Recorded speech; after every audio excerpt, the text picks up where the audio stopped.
ta ghi nè bờ cái bu nè dân lời cùng lê cho trong ta ghi nè bờ cái bu nè dân lời chỉ đi người ta lê mà người ta là tôi và tôi chỉ đi người tôi là người ta bây giờ là có chỉ ra mi bì mà cả bây giờ là người người mình ăn có rồi nan guru cho tôi nan có rồi cho đó abung do anema karra tabba dai dole jiyeli ayini ni jibri to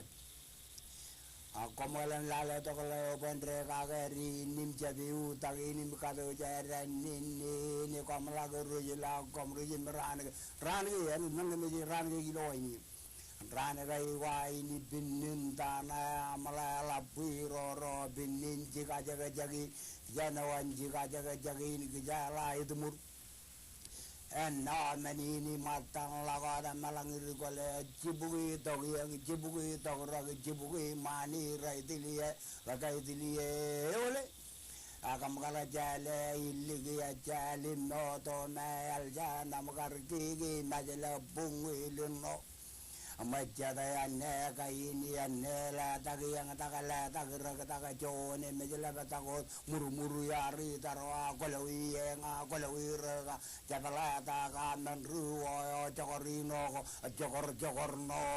bigitu kala ko yaude gajan ligini kapen ligi jaragilo nagara ini wama na jawa boje mecharaga talago jalaro dione metoin Elipatan lagawaja iri lama tiga cini kali. Aku cara kacan warna jana kapalang lalu katan rally merada lalu lain diam teriak lalu relang ini yang je tagi yang je tagi rokom lagu tergiang ya muru ya lamarein capala kemuar yang loyur lagi namai melakat cigrang manwain ni bigari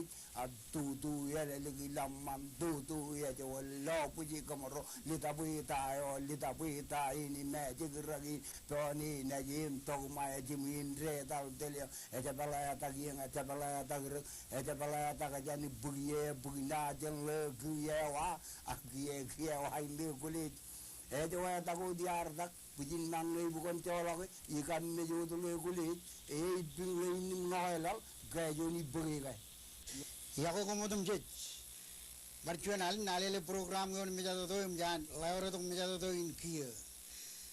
Program ini kan rejang capre dar mit, ikian alban magdut gain which red wall vision.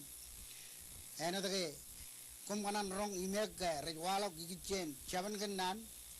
Pwede na to capre nan ko kachito to kaingan programming email ang magdo ko kumna loy ijil lakun game ko im rajber yumuntal im wanagan Robert Ramos Enterprises im kamagdo alaban magdo gain an Alele program yon me jado to ilo dialin chage jubilyo